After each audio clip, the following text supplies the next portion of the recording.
Hello everyone, welcome to this week's Investment Trends, where we discuss the latest news in the stock market and the economy.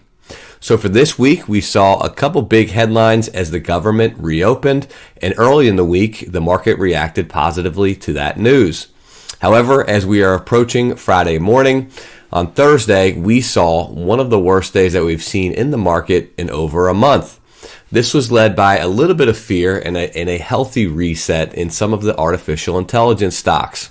We saw Oracle take a dive. Nvidia and AMD also traded significantly lower on Thursday.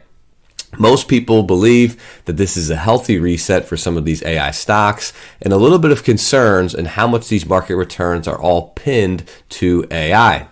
Also in the news, and something to pay attention to, is what's going on with OpenAI. Although it's privately held and they are talking about a potential IPO, many people believe that OpenAI is seeing significant losses. And could this be a major issue for the artificial intelligence craze that we have been experiencing?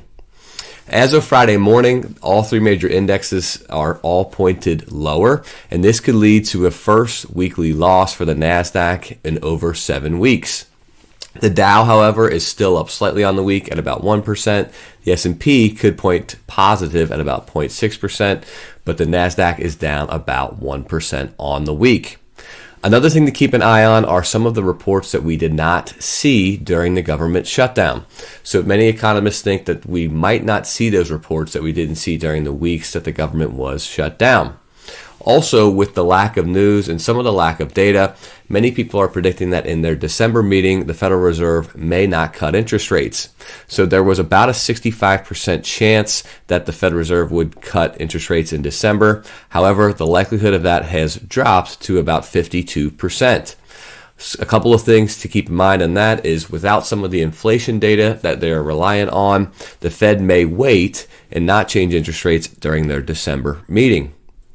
Also in the news, as we approach the end of the year, one of the things to consider is to start to look at your portfolio and look to see if there's any losses in there that you could potentially write off against your gains, or depending on what the amount is, you could potentially write some of that off against your ordinary income.